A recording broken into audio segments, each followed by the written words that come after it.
Buenos días, hermanos. Vamos a, antes de profundizar en la palabra, vamos a hacer una oración para dejar esto en manos de nuestro Señor.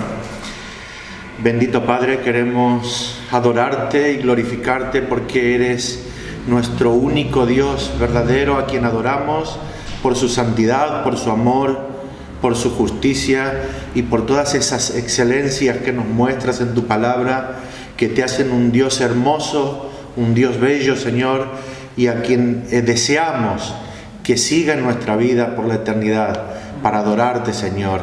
Queremos pedirte que nos ayudes con tu palabra, queremos aprender en ella acerca de ti, ponerla en práctica para la gloria de tu nombre. Y lo pedimos en el nombre de nuestro Señor Jesús. Amén. Amén. Hoy vamos a profundizar acerca del capítulo 13 de Josué. El capítulo 13 nos habla acerca de la repartición de la tierra prometida, pero no quería dejar de lado esta fecha que es muy importante, en la que estamos en estos momentos, es la Pascua. Por eso he pedido que la primera lectura sea el Éxodo 12, donde se nos describe cómo fue aquel momento, porque para el pueblo de Israel comienza así el gran plan de redención de Dios. En ese día, en ese momento, antes de salir de la esclavitud de Egipto, Dios hace algo milagrosamente allí, y fue un sacrificio muy grande para todos los que vivían allí y que no creían en Dios. Fueron sacrificados todos los primogénitos, tanto de animales como de personas, de todos aquellos que no creyeron y no fueron obedientes al mandato de Dios. Para el pueblo de Israel había un mandamiento para que no les afectara aquella mortandad. Aquel mandamiento, como hemos leído en Éxodo 12, era de coger un cabrito sin mancha y sacrificarlo, ¿verdad?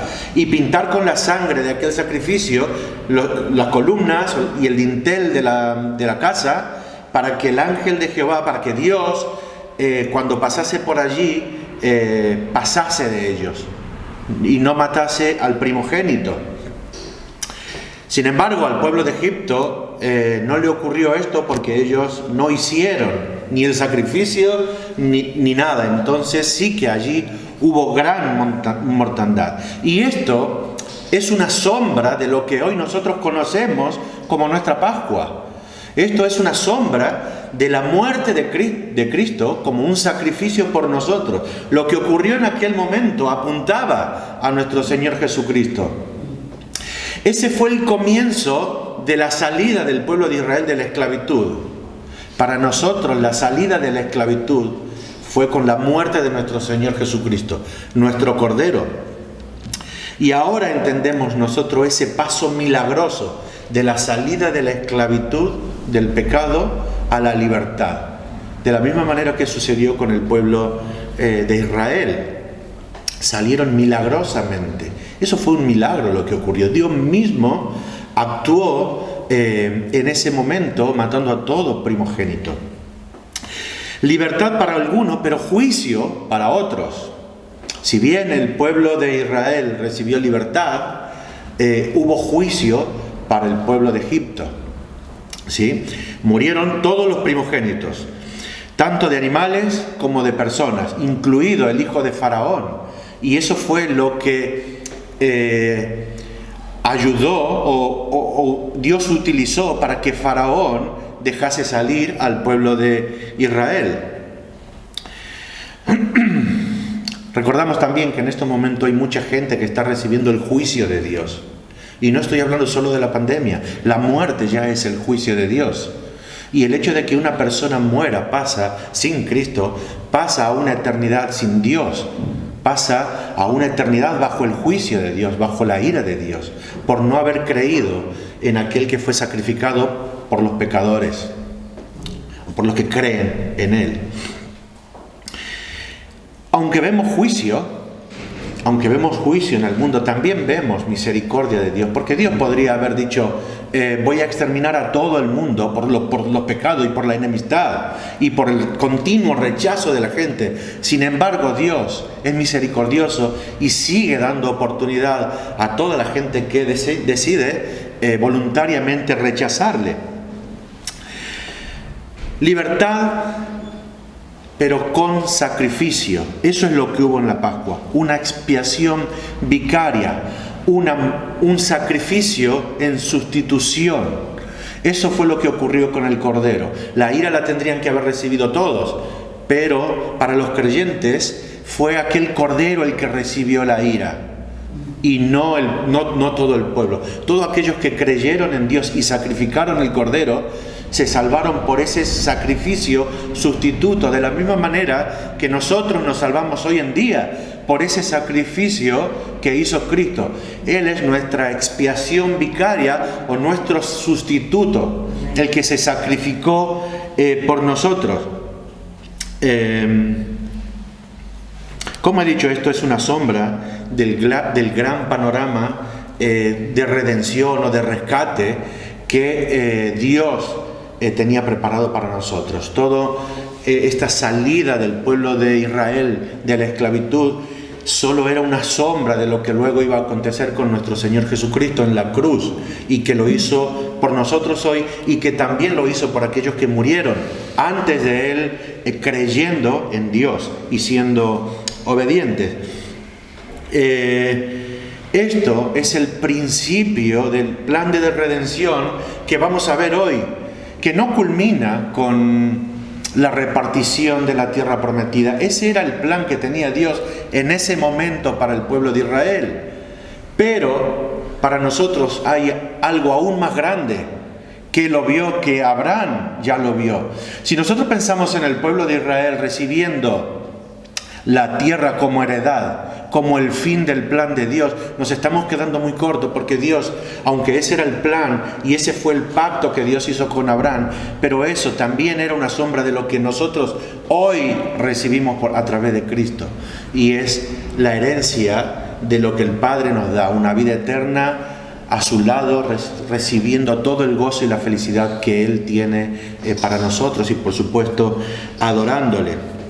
La Pascua es el comienzo, o mejor dicho, el gran comienzo en el plan de redención del pueblo de Israel. Hasta aquí tenemos que el pueblo de Israel es libre. Salió de la tierra de Egipto, y esta generación llegó a la tierra de Egipto de la mano de Moisés, guiados por Dios, con el poder de Dios, pero esta generación no entra a la tierra por su corazón duro. No entra a la tierra prometida. Moisés muere también antes de entrar a la tierra prometida, pero esta generación no entra a la descendencia siguiente. Los hijos de esta generación entran a la tierra prometida bajo el liderato de Josué. Y vemos ese cambio del líder, ¿sí? Y ahora nos vamos a adentrar a Josué, ¿sí? Y vamos a leer, porque ya hemos estudiado acerca de cómo ellos conquistaron la tierra, pero hoy vamos a ver la repartición de la tierra, ¿sí? Vamos a leer Josué capítulo 13. Josué capítulo 13.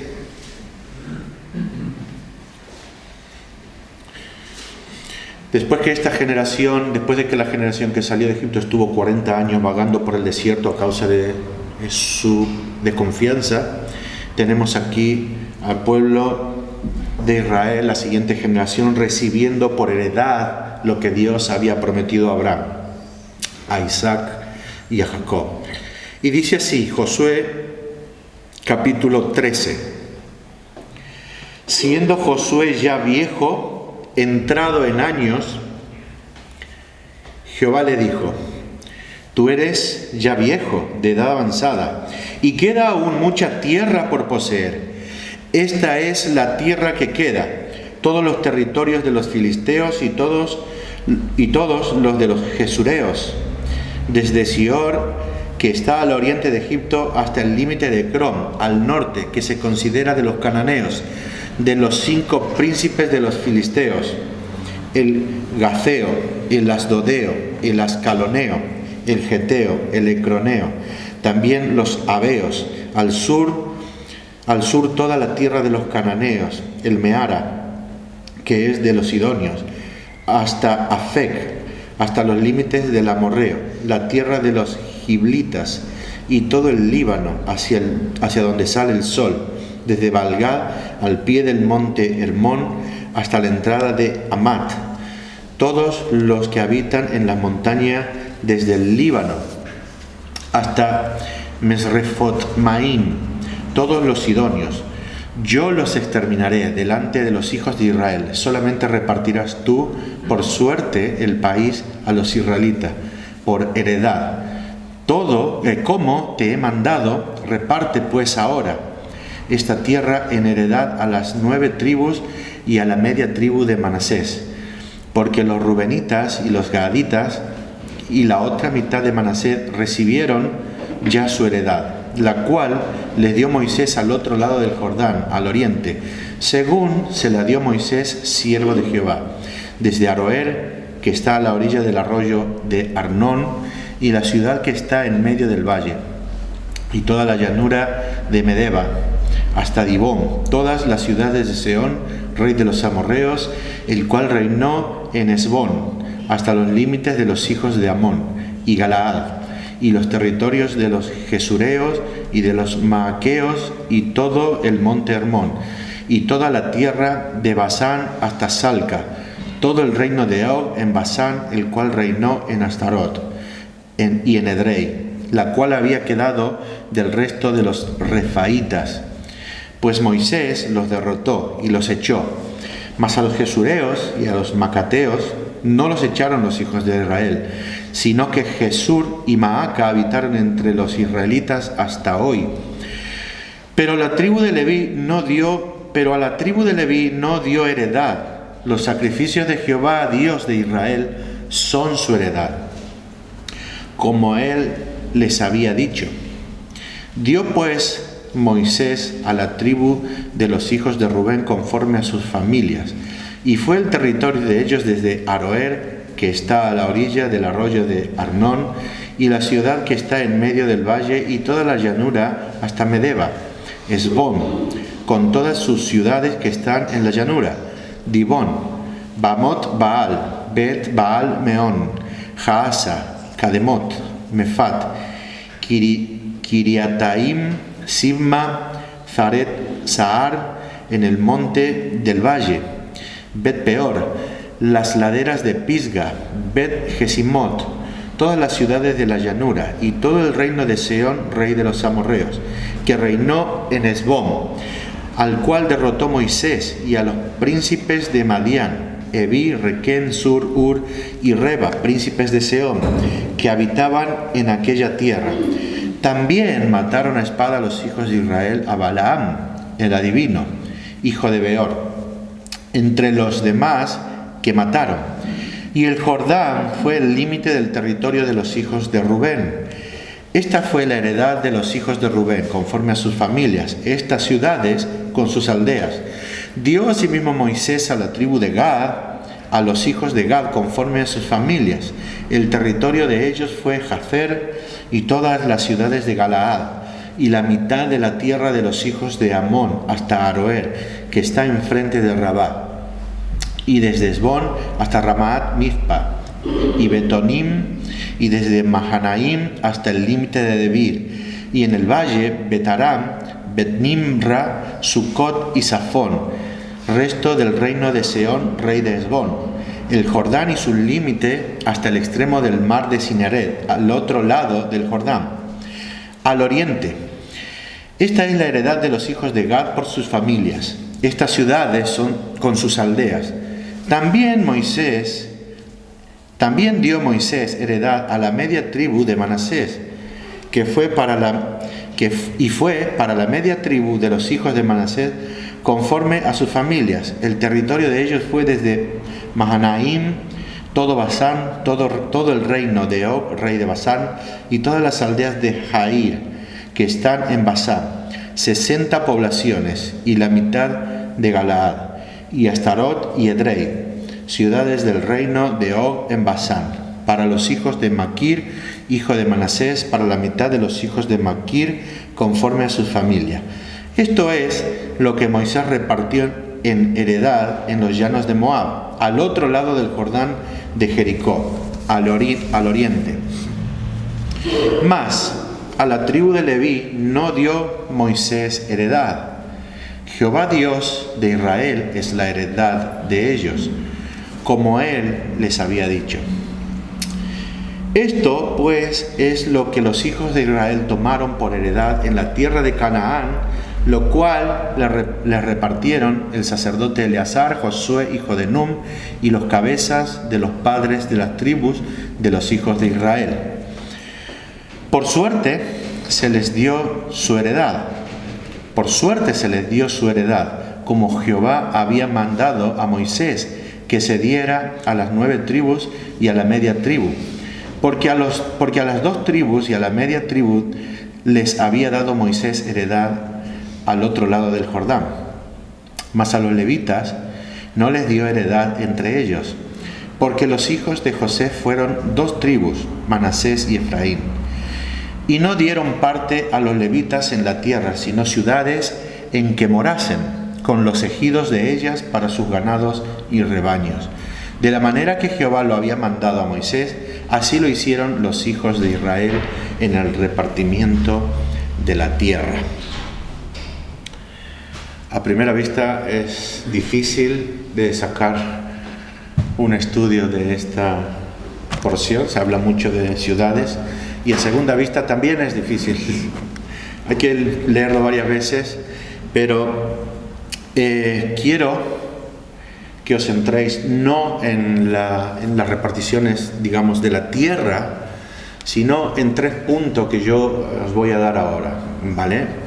El primero es la relación entre Dios y los líderes, ¿de acuerdo? La relación entre Dios y los líderes. El segundo punto es la relación entre Dios y su creación. La relación entre Dios y su creación. Y como tercer punto es la relación entre Dios y su pueblo. La relación entre Dios y su pueblo es el tercer punto. La relación entre Dios y los líderes. Voy a leer algunas partes para que veáis cuál es la relación de los líderes, pero antes que nada, este pasaje habla acerca de la repartición de la tierra prometida y cómo Moisés repartió una parte de la tierra, la que estaba del otro lado del Jordán, porque Moisés no entró a la tierra de Canaán, pero sí que repartió una parte que estaba del otro lado del río Jordán. Josué repartió la tierra en la que entraron, que era la que estaba del otro lado del río Jordán. Entre ellos, la tribu de Leví no recibió tierra por heredad, pero las otras 11 tribus sí que recibieron. Y de Josué, como José no recibió heredad, José era uno de los hijos de Jacob, sus 2 hijos sí que recibieron, por eso no son 11, son 12. No sé si ha quedado claro. Son 12 tribus las que conforman los hijos de Israel. Entre ellas está José y Leví, pero Leví no iba a recibir heredad porque ellos se iban a dedicar al ministerio del tabernáculo.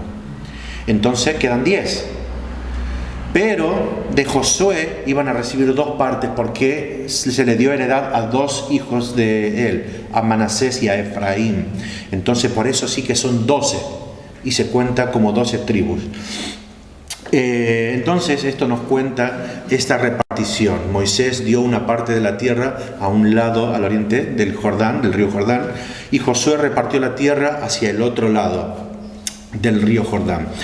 Como he dicho, vamos a ver el primer punto, la relación entre Dios y los líderes, y vamos a centrarnos en el pasaje y voy a leer algunas cosas que nos hacen ver la relación entre Dios y los líderes. ¿Quiénes eran los líderes? Moisés y Josué, ¿verdad?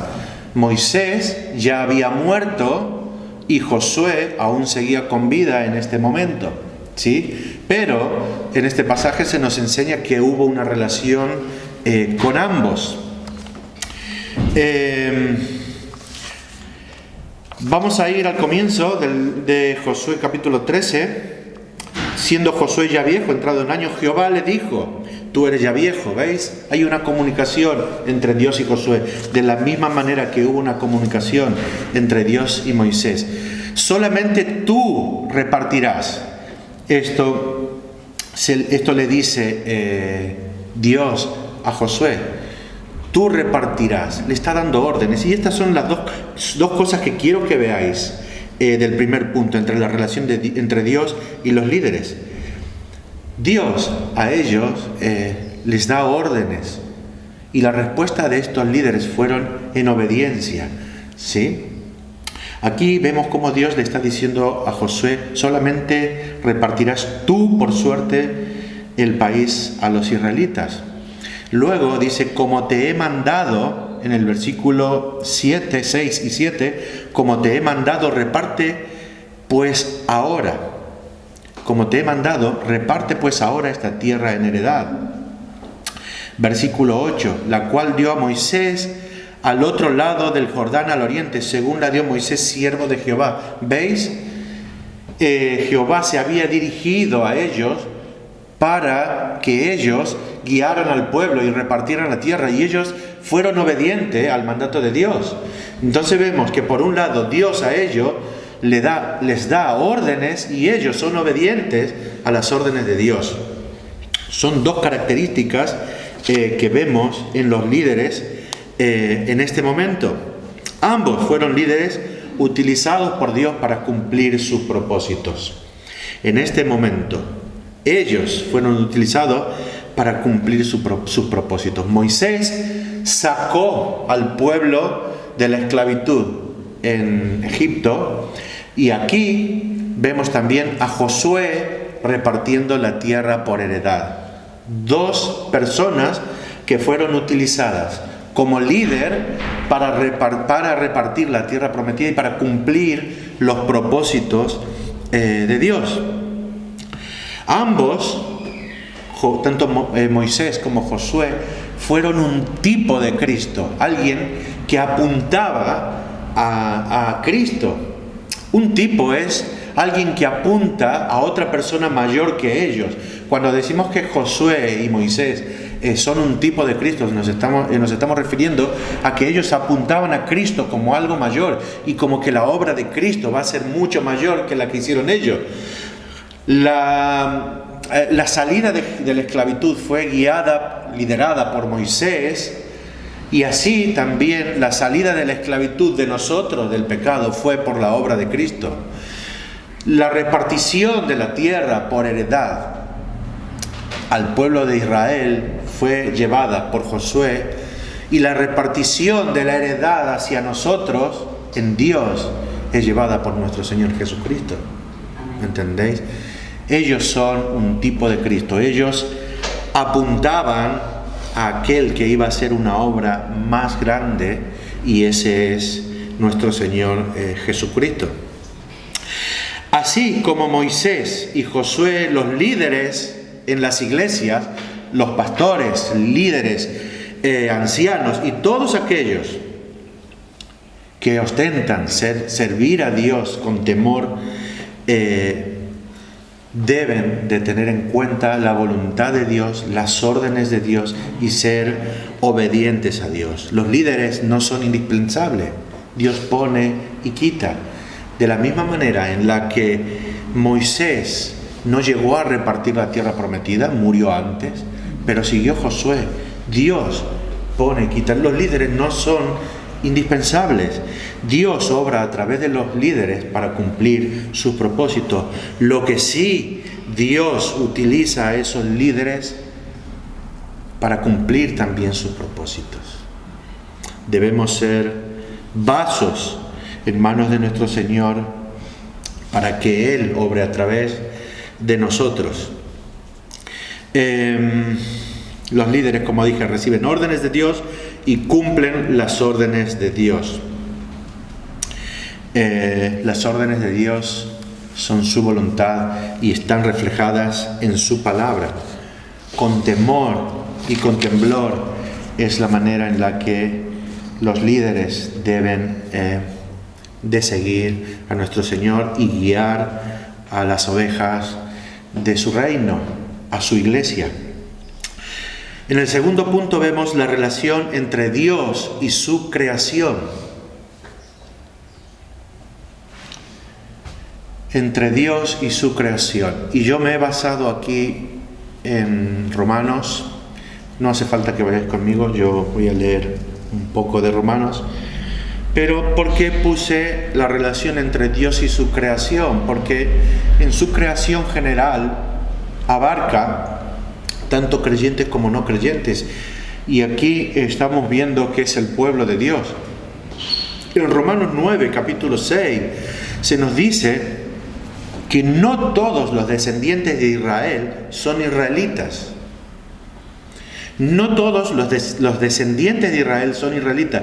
Y en el verso 8 se nos dice también que no los que son hijos según la carne son los hijos de Dios, sino los hijos de la promesa. ¿Lo entendéis? Entonces, no todo el pueblo de Israel iba a ser salvo. Allí estaba mezclado. Sí había una promesa al pueblo de Israel, pero era una promesa que se iba a cumplir en ese momento de heredar la tierra prometida. Pero el hecho de heredar la tierra prometida no los hacía salvo a ellos. ¿Entendéis? Entre el pueblo de Israel, según Romano, se nos dice que había creyentes, pero que también había no creyentes. Acán murió en el camino. Vemos cómo allí, por ejemplo, Acán estuvo bajo el juicio de Dios porque no era creyente. ¿Entendéis? Entonces, por eso yo titulé la relación entre Dios y su creación, basándome en Romanos y entendiendo de que en ese pueblo, en el pueblo de Israel, en ese momento, habían tanto creyentes como no creyentes. Y sin embargo, Dios estaba siendo fiel y repartiendo la tierra entre el pueblo, porque Él lo había prometido así. Él había prometido que iba a repartir la tierra entre el pueblo de Israel. No lo hizo con la generación anterior, pero sí que lo hizo con esta generación. Recibir la tierra prometida para el pueblo de Israel no era un sello de que ellos iban a ser salvos. Algunos podían estar recibiendo ese regalo de parte de Dios, pero sin embargo no tener su corazón dispuesto a Dios, obedeciendo a Dios. Entre el pueblo de Israel habían creyentes y habían no creyentes.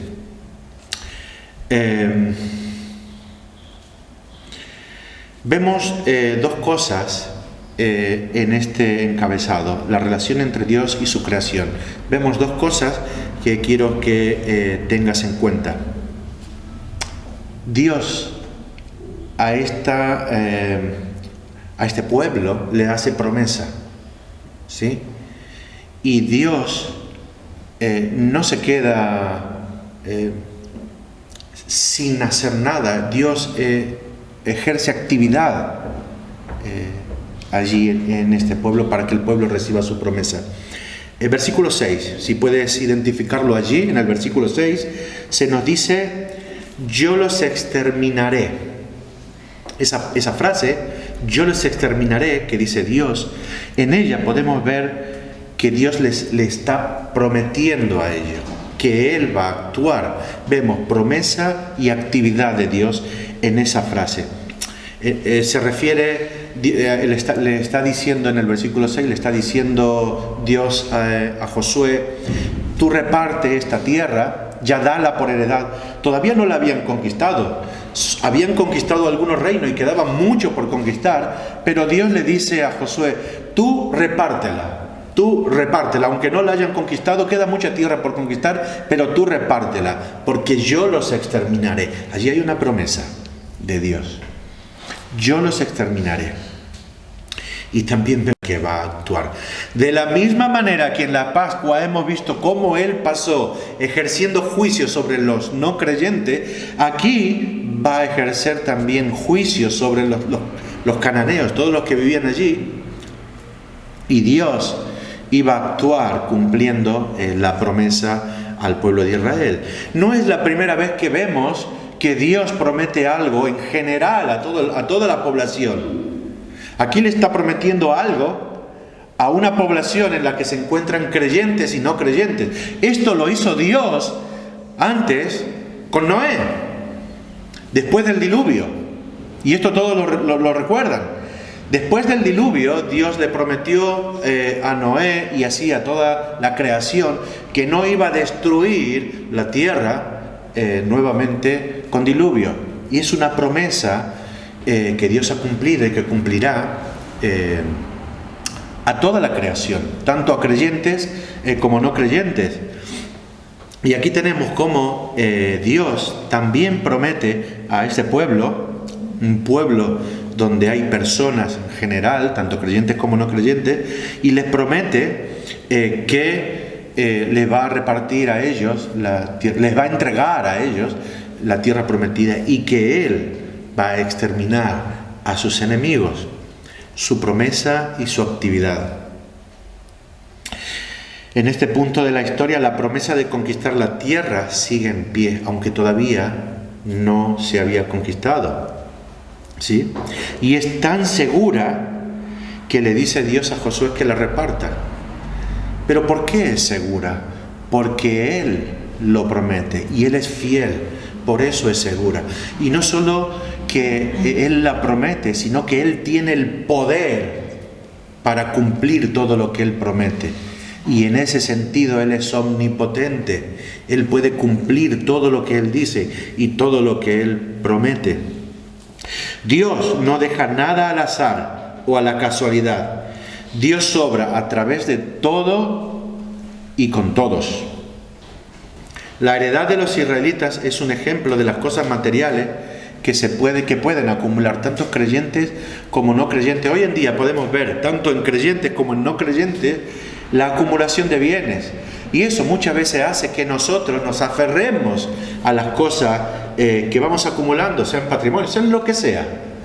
Donde nosotros pongamos nuestro corazón, podemos ir acumulando cosas sin darnos cuenta y estar con nuestro corazón en ello. Y esto es lo que estaba ocurriendo en este momento. Ellos iban a recibir por heredad la tierra y era algo que le venía de pura gracia. Y aunque nosotros no lo notemos, y aunque los incrédulos no lo tengan en cuenta, pero todas las cosas que nosotros podemos recibir hoy en día viene de la mano de Dios. Todas las cosas que nosotros podamos tener, un coche, una casa, hijos, todas las cosas que nosotros podamos tener vienen de la mano de Dios. Muy pocos piensan en ello. Muy pocos piensan en que las cosas que recibimos de Dios son para dar gloria a Dios. De hecho, la buena situación económica suele causar adormecimiento en las personas. La buena situación económica lo que suele hacer es de que nos sintamos adormecidos, cómodos con nuestra situación y que dejemos un poco de lado a Dios. Se suponía que para ellos la tierra prometida era un lugar de reposo, donde todo sería mejor. Gracias. Se supone que la tierra prometida que ellos iban a recibir era un lugar de reposo. Era el lugar donde Dios iba a morar entre su pueblo con su favor. La tierra en la que fluye leche y miel, le dijo a Dios cuando le prometió. Su trabajo no iba a tener que ser forzoso, era una tierra rica, donde ellos iban a recibir el favor de Dios. Eso se suponía, ¿sí? Pero el verdadero reposo y la tierra prometida no están en una tierra que ha sido maldecida por Dios, están en Cristo. Allí está nuestro reposo, allí está nuestra tierra prometida, allí es donde nosotros reposamos de nuestra actividad. Vamos a leer Hebreos 4, si podéis abrir vuestras Biblias. Hebreos 4. Hebreos capítulo 4.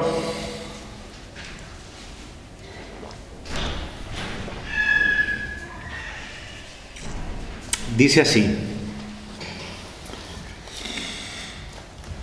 temamos pues, no sea que permaneciendo aún la promesa de entrar en su reposo, alguno de vosotros parezca no haberlo alcanzado. Porque también a nosotros se nos ha anunciado la buena nueva como a ellos, pero no les aprovechó el oír la palabra, por no ir acompañada de fe en los que la oyeron. Pero los que hemos creído entramos en el reposo, de la manera que dijo: por tanto juré en mi ira, no entrarán en mi reposo. Aunque las obras suyas estaban acabadas desde la fundación del mundo, porque en cierto lugar dijo así del séptimo día, y reposó Dios de todas sus obras en el séptimo día. Porque si Josué ahora me he saltado al versículo 8, ¿sí? Porque si Josué les hubiera dado el reposo, no hablaría después de otro día. Por tanto, queda un reposo para el pueblo de Dios. Está aquí diciendo en el versículo 8, porque si Josué les hubiese dado el reposo cuando repartió la tierra, si Josué le hubiese dado el reposo, no hablaría después de otro día. ¿Qué está sucediendo? Aquí el autor de Hebreos está hablando del Salmo 95. En el Salmo 95 se habla, David está hablando de los que debían de entrar en el reposo de Dios, haciendo alusión a Génesis 2, cuando Dios creó todas las cosas y el séptimo día reposó. Resulta que después del séptimo día, cuando Dios reposó, no se habla de la tarde y de la noche y del siguiente día, porque ese es el eterno reposo de Dios. Pero el eterno reposo de Dios no significa inactividad, sino que es el eterno reposo de Dios en la creación. Es el día en el que Él reposó de la obra de creación. Pero no se habla de un día después, es el eterno reposo de Dios en el que nosotros entramos. Ese es el reposo en el que nosotros entramos, en el que nosotros descansamos. Ese reposo es el verdadero reposo, no la tierra prometida. Y aquí en Hebreos se nos muestra al pueblo de Israel que fue rebelde y que no entró en el reposo. Dice: por tanto juré en mi ira, no entrarán en mi reposo. Esto es lo que dijo Dios. Porque Dios se había airado con el pueblo de Israel en aquel momento por sus obras. Y por eso no entraron en su reposo. Y no está hablando solo de la tierra prometida, sino que está hablando del reposo eterno. Ese pueblo no entró por desobediente. Porque en cierto lugar se dijo del séptimo día y habla acerca del reposo de Dios, y allí es donde entramos todos los que creemos, no solo los que creemos ahora, sino los que creyeron en aquel momento, como Abraham, como Isaac, como Jacob, que ellos, aunque a ellos fue la promesa de entrar a la tierra prometida, ellos no entraron. Ellos murieron antes, porque la tierra prometida no se basaba solo en el trozo de tierra que fue repartido a Israel, sino que la tierra prometida es aquella celestial. Y ellos sí que entraron en el reposo de Dios. Y ahora podemos entrar en nuestro tercer encabezado, o en nuestro tercer punto y último, que habla acerca de la relación entre Dios y su pueblo. El tercer punto es la relación entre Dios y su pueblo.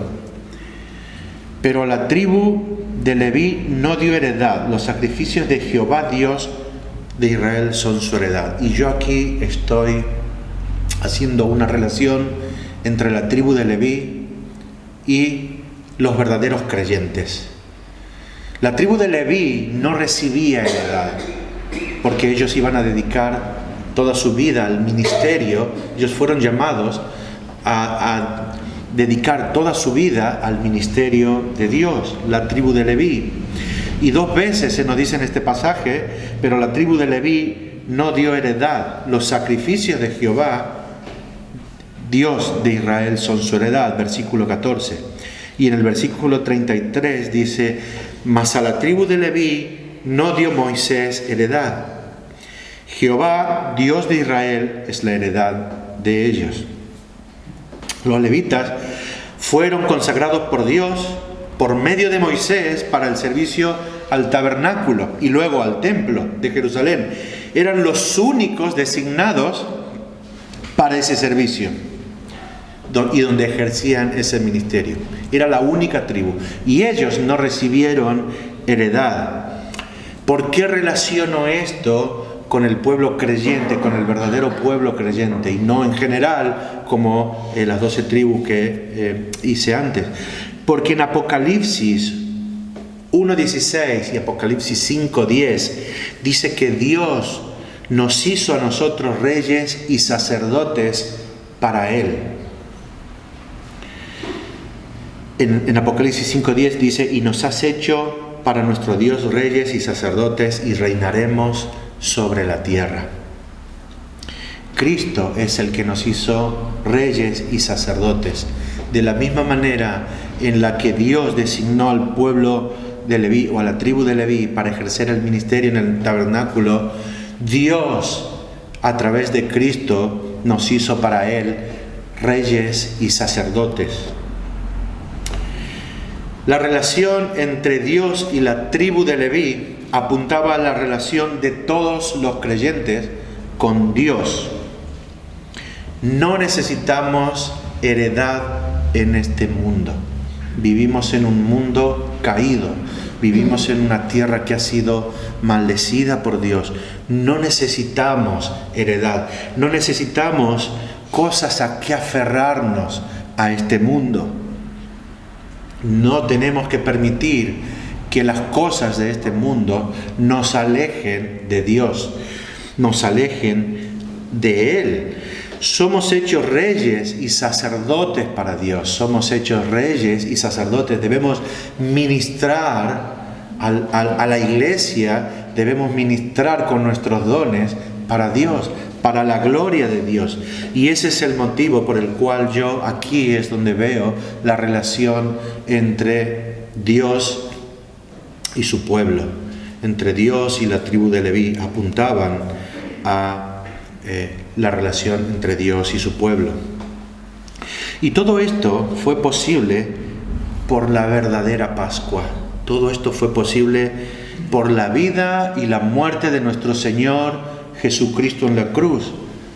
Allí es donde comenzó nuestro rescate. Aunque nosotros sabemos, por la revelación de la Biblia, que Dios nos escogió antes de la fundación del mundo, pero nuestro rescate comenzó en el momento en el que Él murió en la cruz por nosotros, vivió una vida sin pecado, descendió del cielo, no escatimó el ser igual a Dios, descendió del cielo haciéndose humanos como nosotros, pero sin pecado, para ser nuestro sustituto.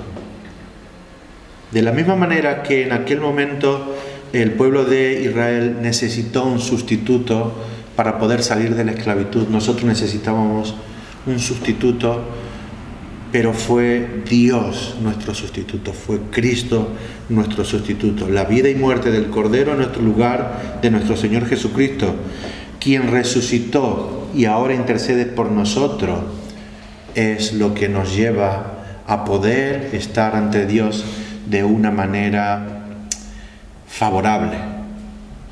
No por nuestros méritos, no por las cosas que lleguemos a poseer. Y aunque lleguemos a poseer un montón de cosas, aunque tengamos un montón de viviendas o dinero o lo que sea, no vamos a agradar a Dios. Vamos a agradar a Dios única y exclusivamente por nuestro Señor Jesucristo. Vamos a orar. Señor, te adoramos.